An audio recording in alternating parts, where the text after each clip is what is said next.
When people think about ancient religious texts, the mind just immediately goes to the cosmic stuff.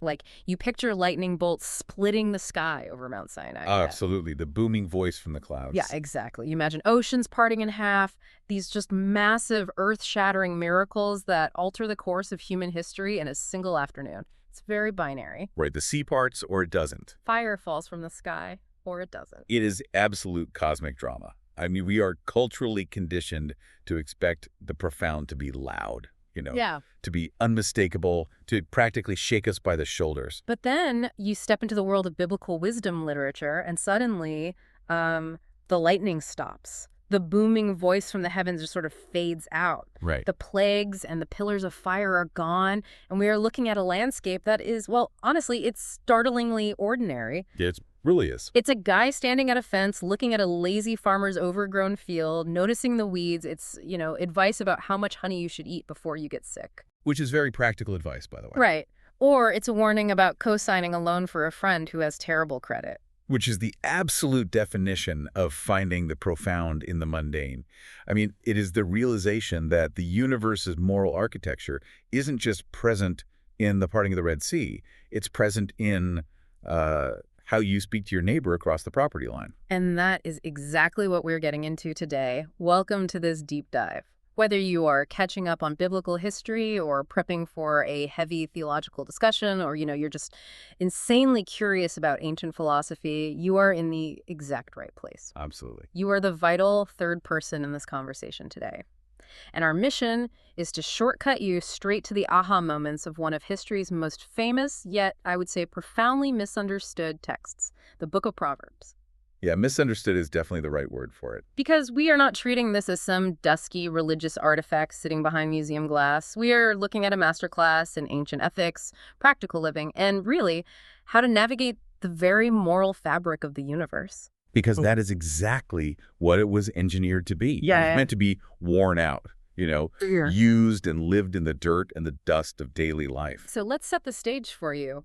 Proverbs is part of what's called the Ketuvim, or the writings in the Hebrew canon. Right. It sits alongside texts like Psalms and Job. Yeah, categorized broadly as wisdom literature. But the core question Proverbs asks is incredibly grounded. It asks, how do people live wisely in ordinary, everyday life? It's the bridge between high-altitude divine revelation and, honestly, how you actually do your laundry. Exactly. How you manage your bank account, how you deal with the boss who is breathing down your neck. Think of it as applied theology. I mean, it assumes the massive covenant world established in the Torah, the laws, the sacrifices, the grand narrative of Israel, but it asks how that covenant actually functions on a random Tuesday afternoon. Right. It asks what fidelity to the Creator looks like when you're tempted to cut corners on a business deal or, when you're deciding how to discipline your child. Okay, let's unpack this. Because to really grasp the brilliance of this book, we need to look way past the basic Sunday school summaries. Oh, definitely. The ones I mean. The summaries that just tell you, be good and good things happen. We really need to get into the gritty, complex history of how this text came to be. Because the history changes everything about how you read it. Exactly.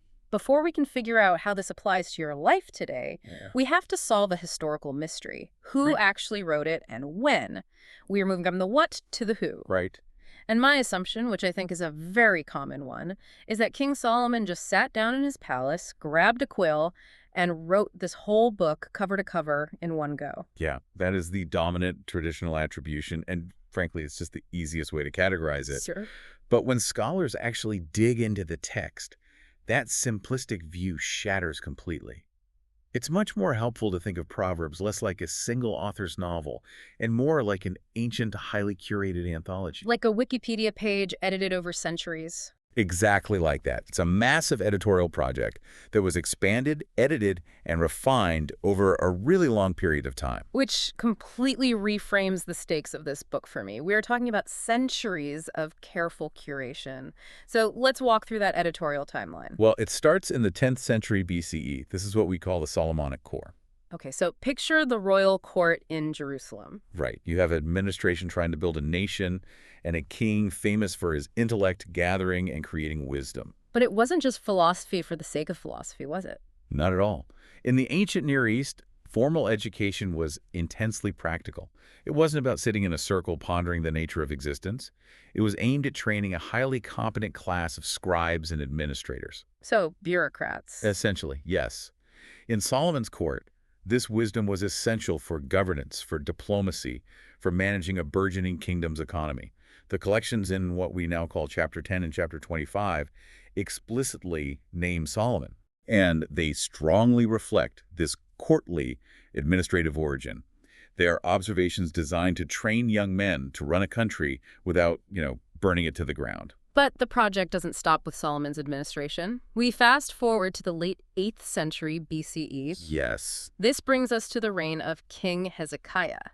And the geopolitical context here is just terrifying. It is. This isn't peacetime philosophical musing in a palace garden anymore. No, Judah is under the massive, crushing pressure of Assyrian hegemony.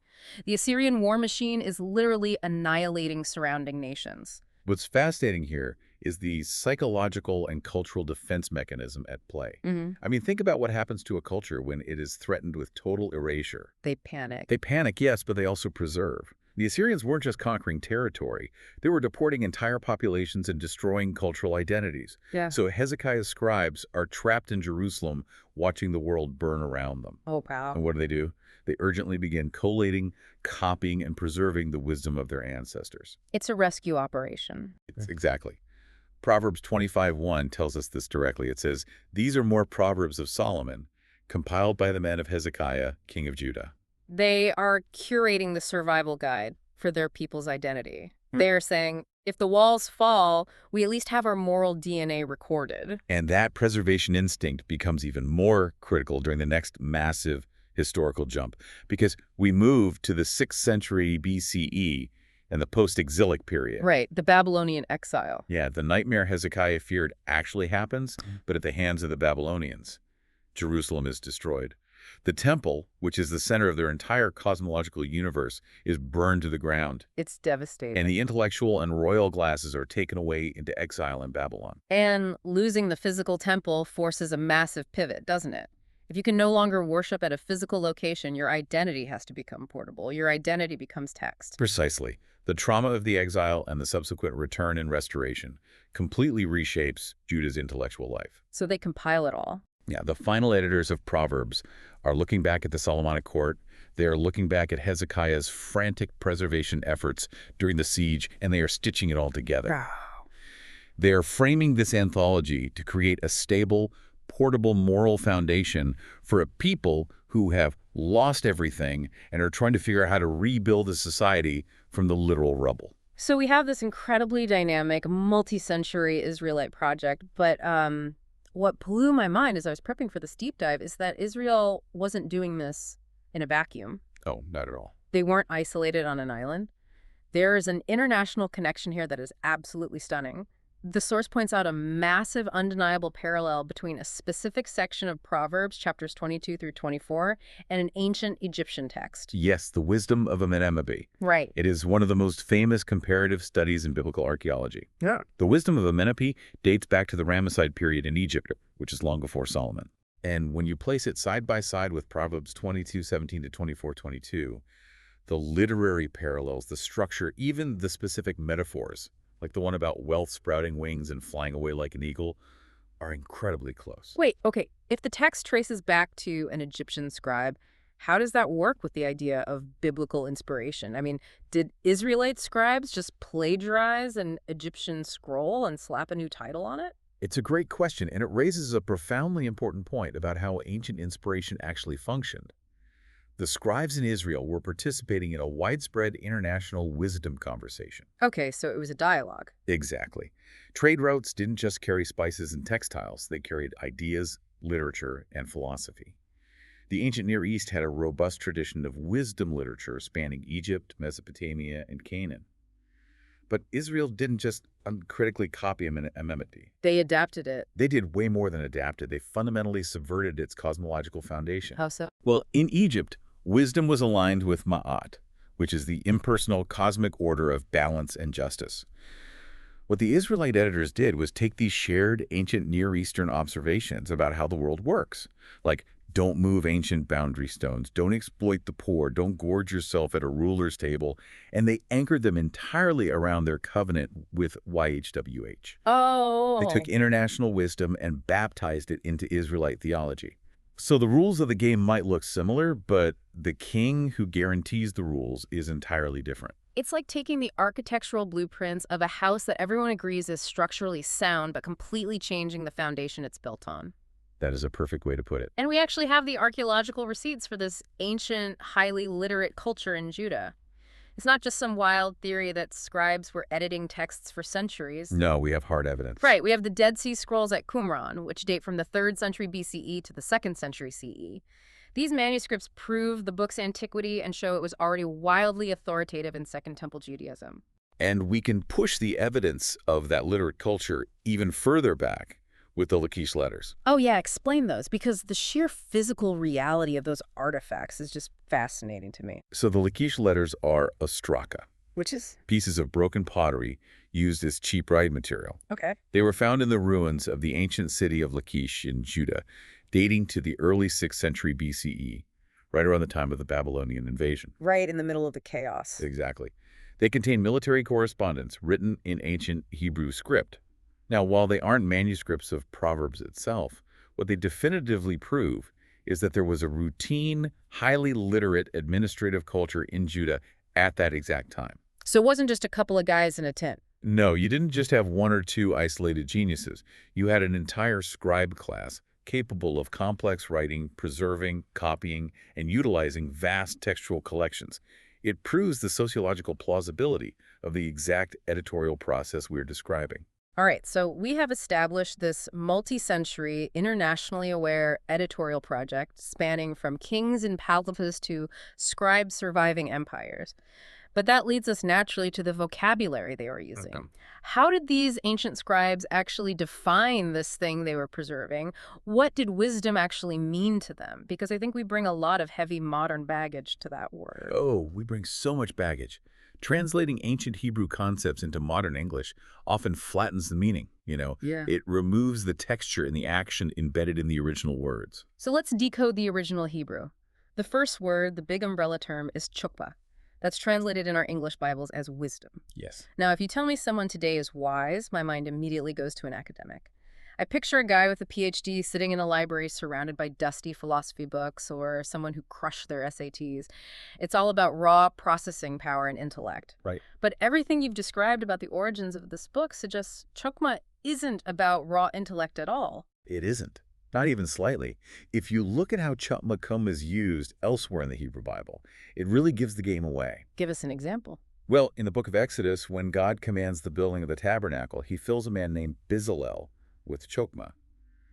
Bezalel isn't a philosopher. He is a master craftsman. He works in gold, silver, bronze, and wood. Oh, wow. Yeah, chokmah is best understood as a skill. It is moral, spiritual, practical, and relational competence. So it's more like a carpenter than a philosopher. Exactly. Think of a master woodworker who knows exactly how to read the grain of the wood. If you cut against the grain, the wood splinters, the tool breaks, and you ruin the table. Right. Chokmah is knowing how to carve your life, so it aligns with the moral grain of the universe. It's knowing when to speak, when to stay silent, how to manage money, how to de-escalate a fight. It's applied competence before God. That reframes everything. Yeah. Skill for living. Which brings us to the second word, the mechanism for getting that skill, Musar. It translates to discipline or correction. And this implies that this skill, this chokmah, is not innate. You aren't born with it. No, you definitely are not. You can't just manifest it by sitting alone in a room and meditating. It has to be trained into you. And training implies resistance. I mean, modern culture often views discipline or correction as an attack on our personal identity, right? If someone corrects us, we feel violated. Oh, completely. We get defensive instantly. But in the world of Proverbs, Musar is an absolute necessity. Proverbs frequently use the metaphor of smelting silver. Okay, unpack that. Well, you don't pull pure silver out of the ground. You pull out ore. It has to be put into a blistering hot furnace to burn away the dross, the impurities. Right. Musar is that furnace, is the painful external correction required to refine your character. If you want the skill, you have to endure the heat of correction. Which brings us to the tragedy of the third word, Kessel, the fool. Yes, the kessel. I used to think a fool in the Bible just meant someone who was a bit of a dullard, someone who lacked education, who maybe couldn't do math very well. But the fool in Proverbs is something much more dangerous, aren't they? A kessel has absolutely nothing to do with IQ. A fool in Proverbs is someone suffering from acute moral insensibility. Moral insensibility. Right. It is a posture of active, aggressive resistance to instruction. The fool is the person who looks at the smelting furnace, says, I don't need refinement, and then actively sabotages their own life. Wow. It's a deliberate rejection of the moral order.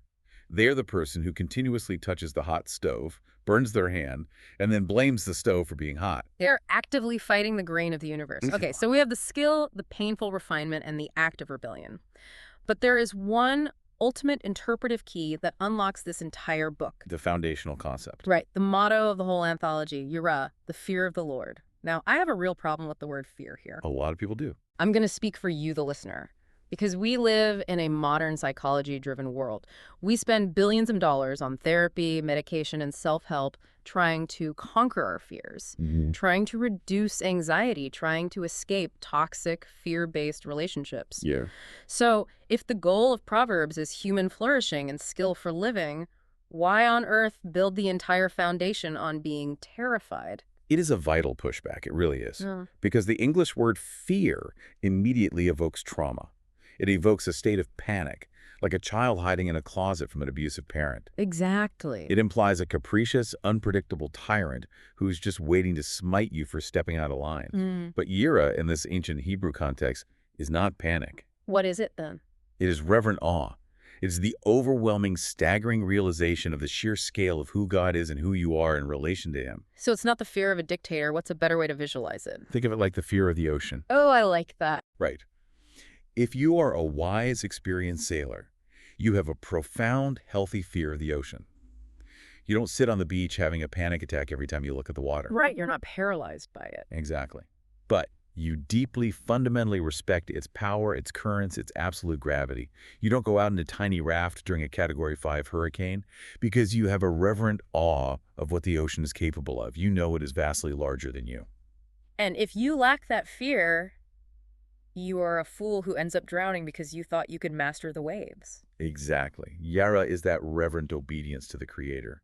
It means wisdom isn't some autonomous, secular life hack you use to get rich or manipulate people. It's a relational posture. Yes, It is a reverent skill performed before an audience of one.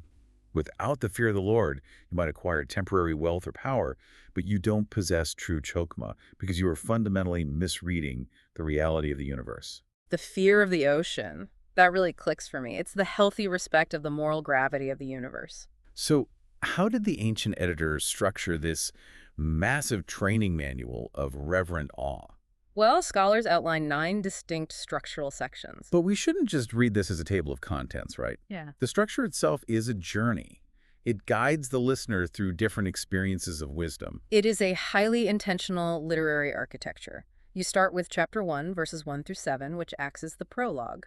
It clearly states the purpose, to impart wisdom, to teach discipline, and it immediately drops the anchor wisdom begins with the fear of the Lord. And then you plunge into chapters 1 through 9, which is the extended parental wisdom. And the tone here isn't what people expect from Proverbs. Oh, not at all. It's not a list of short rules. It's sweeping emotional poetry. It's framed as a father pleading, practically begging his son to choose the right path. Yes, the editors place this at the front to show that wisdom is fundamentally relational. It's passed down through generations. But then, once you have that relational framework, the text violently shifts gears. Oh, it really does. You hit chapters 10 through 22, the Solomonic sayings. Yeah. And the experience of reading this is like stepping into a hailstorm. This is where we get the classic Proverbs. These are written in what scholars call bicolons and tricolons. Right. For those who aren't literary nerds, a bicolon is essentially a 2-line poetic punch.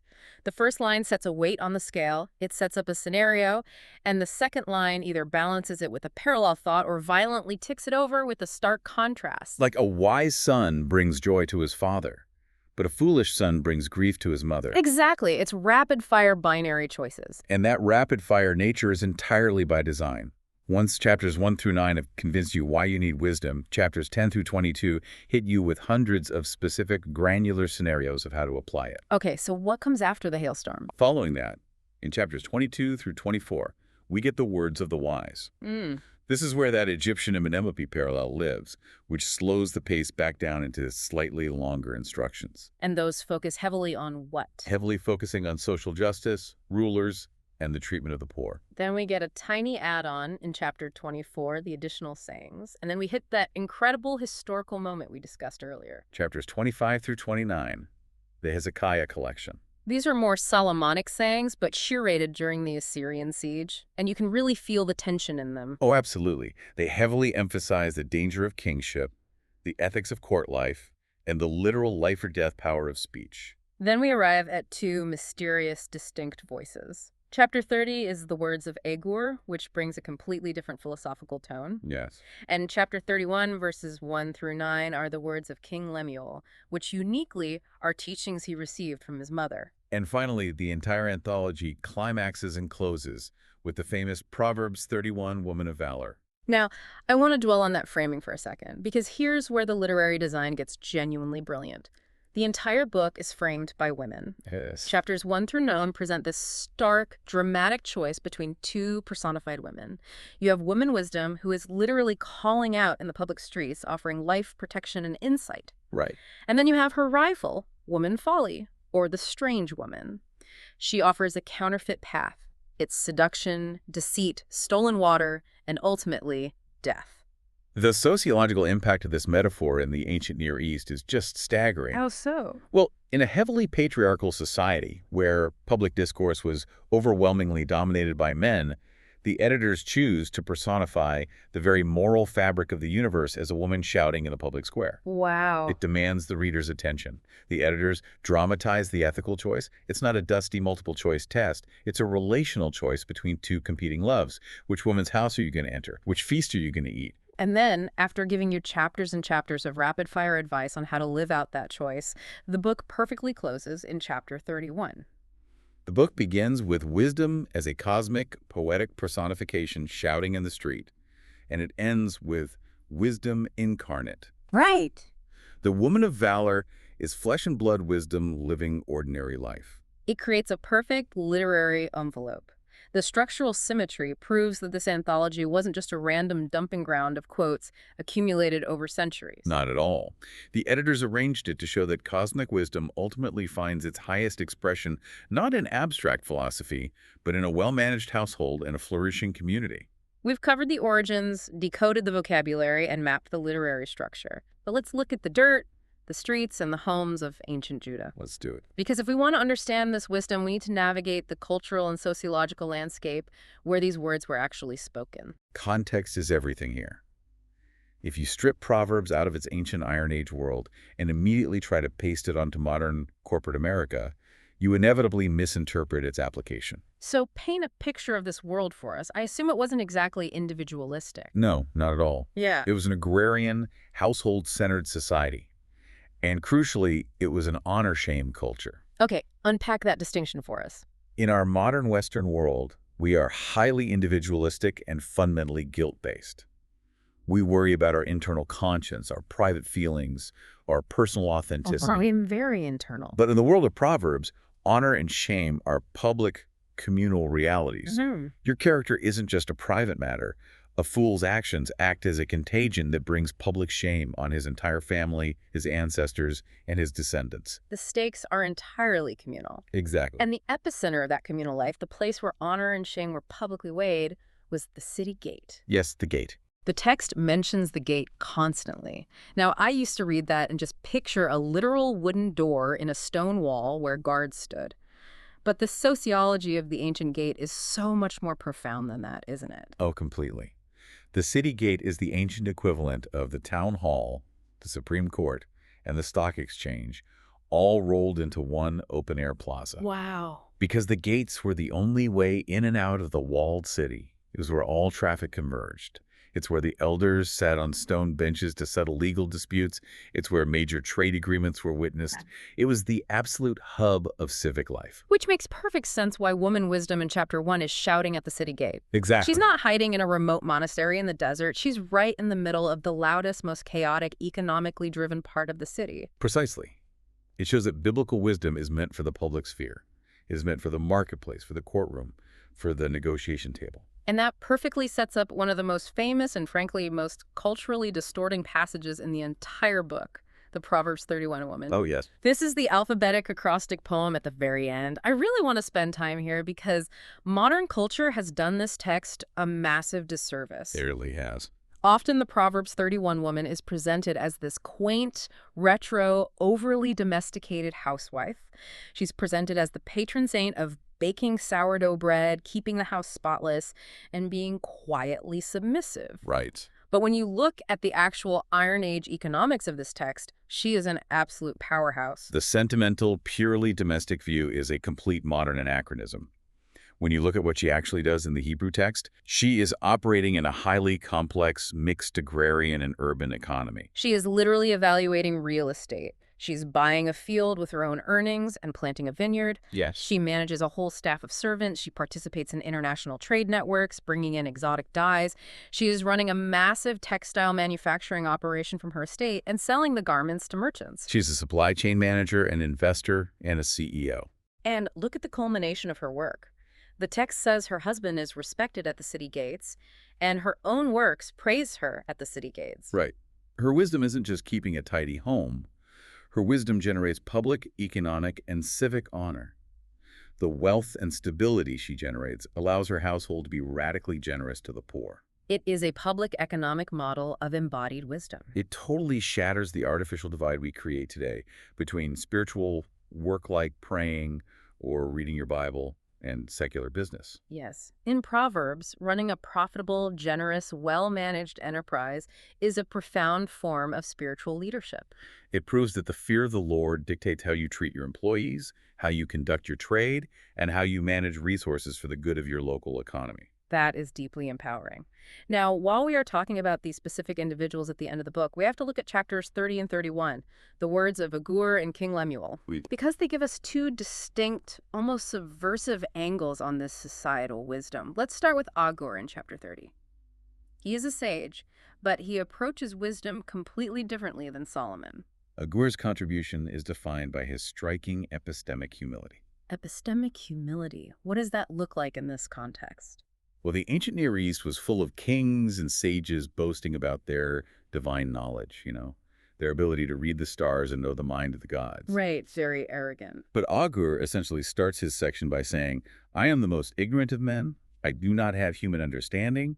I have not learned wisdom, nor have I attained to the knowledge of the Holy One. It is the ultimate anti-arrogance statement. He's a sage whose wisdom is realizing how little he actually knows. He teaches that human wisdom has severe, hard limits. God's ways are vast, and the universe is deeply mysterious. And he uses those numerical sayings, right? Yes, these beautiful numerical sayings. 3 things are too wonderful for me. 4 I do not understand. The way of an eagle in the sky, the way of a snake on a rock. So what's his point with those? He is teaching the reader how to observe the natural world carefully, to marvel at its complexity rather than presuming to master or control it. It's an ancient call to intellectual humility. Observe, marvel, but recognize your limits. Exactly. And then we have King Lemuel in chapter 31, verses 1 through 9. This is royal ethics. But the twist here is that this isn't a king boasting about his... What does it exist for, then? His power is morally accountable to the weakest and most vulnerable members of his society. If he fails to protect the poor, he's a foolish king, regardless of how many battles he wins. A king accountable to the poor. That brings us right to the theological heart of the matter. Yes, it does. We see how wisdom operated at the city gates, in the estates, and in the royal palaces. But we need to transition into how this wisdom operates conceptually. Right. What is the promise of Proverbs? And more importantly, what happens when that promise seems to fail catastrophically? We are entering the danger zone of what scholars call retribution theology. Or what our modern ears might just call karma. Exactly, karma. This is undoubtedly the most critical and honestly most dangerous interpretive issue for anyone reading Proverbs today. If you get this wrong, The book will shatter your faith the minute life gets hard. Right, because let's address the elephant in the room. When you read the core of the book, chapters 10 through 22, it is packed full of those short binary aphorisms. And if I just read them plainly, it sounds like a rigid mathematical formula. It sounds like a cosmic vending machine. Put in a coin of diligence, get out a bag of wealth. Lazy hands make for poverty, but diligent hands bring wealth. The fear of the Lord adds length to life, but the years of the wicked are cut short. Right. If I read that, it sounds like an absolute guarantee. But I have to push back hard here. Well, You and I, and you, our listener, know that the real world does not work like a vending machine. it certainly does not. We all know incredibly diligent, hardworking people who lost their entire savings in the 2008 financial crisis through no fault of their own. Exactly. We know deeply wise, God-fearing people who get terminal cancer at age 35. Bad things happen to wise people. And on the flip side, we all know ruthless, foolish people who die peacefully in their sleep on yachts. Like we do. So is Proverbs just selling a false, naive promise? If you treat Proverbs as a book of absolute mechanical guarantees, you're making a massive category error. Okay, explain that. Proverbs offers general moral norms based on the intended grain of creation.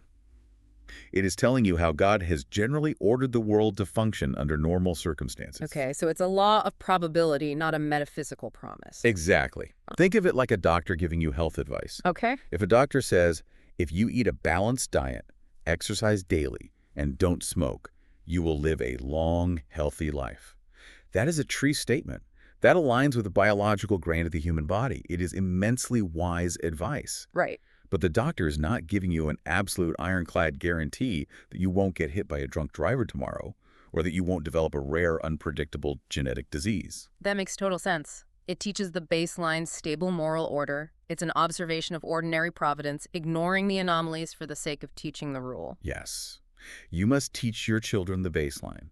You teach them that hard work leads to stability and laziness leads to ruin, because generally that is how reality functions. Right. But, and this is where the genius of the Hebrew Bible really shines, the editors knew that Proverbs by itself was dangerous. The canonical balance. This is my absolute favorite part of biblical architecture.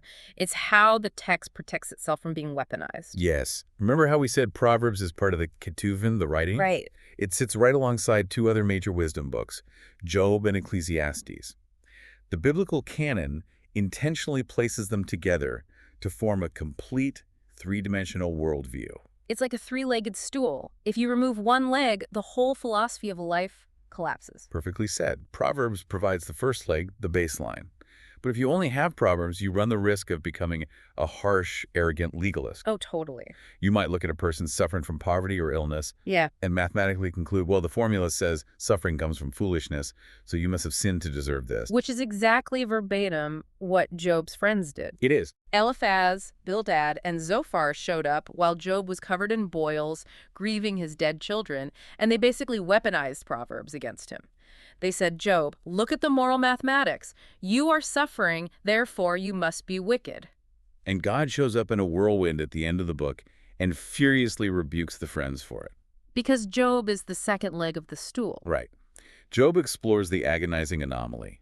It deals with the sheer complexity of suffering when the moral order seems to fail completely. Job is the righteous, wise man who loses everything. Yes.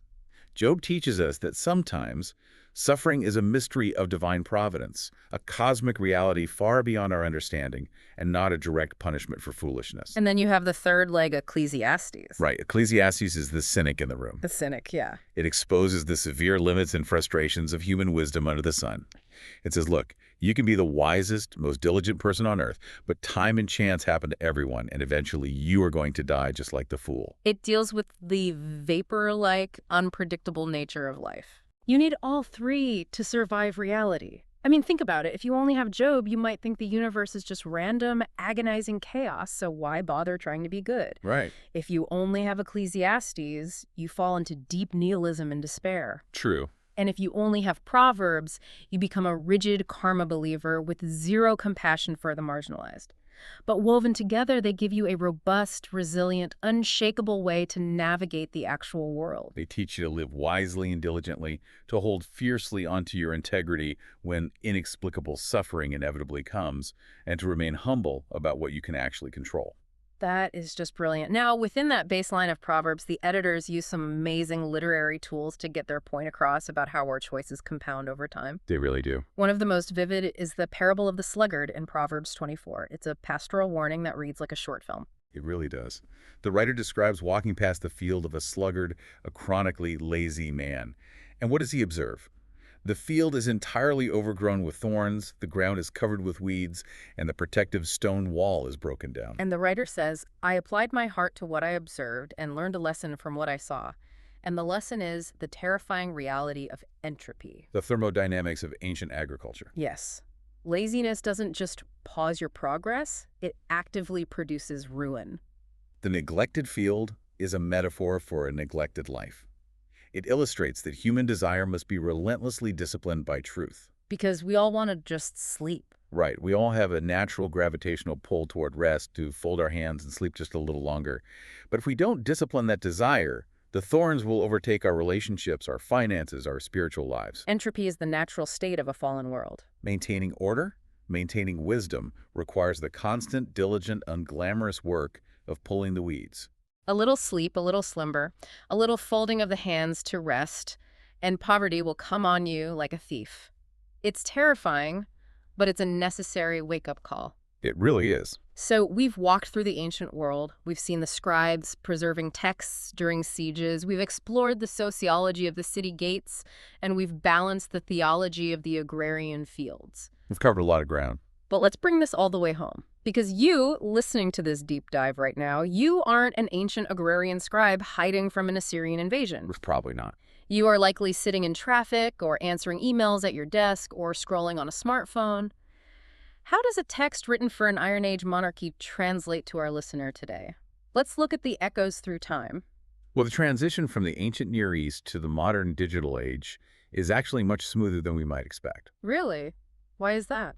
Simply because human nature, our pride, our greed, our capacity for foolishness hasn't fundamentally changed. That's a fair point. But before we hit the practical daily application, we should briefly touch on the redemptive historical trajectory. How did later readers, specifically early Christians, understand this book? Yes, the Christological fulfillments. Because we need to establish a hermeneutical guardrail here. We do. Proverbs doesn't explicitly name Jesus. We shouldn't treat it as a coded Da Vinci Code novel where every proverb about a donkey or a field is secretly a direct prophecy about the Messiah. That is a crucial warning. If you try to allegorize every single saying and make it a one-to-one cipher for Jesus, you completely destroy the practical, grounded wisdom the book is actually trying to teach you about daily life. But there's a massive theological connection that the New Testament writers make. Absolutely. The connection is one of fulfillment and embodiment. Early Christians looked closely at the personified woman wisdom in Proverbs 8. Right. In that chapter, she is described as being present with God at the very genesis of creation, acting as the master worker beside him before the mountains were settled. And early Christians took that profound cosmic imagery of divine wisdom and used it to explain the nature of Christ. Like in the opening of the Gospel of John, or Paul's letter to the Colossians. Exactly.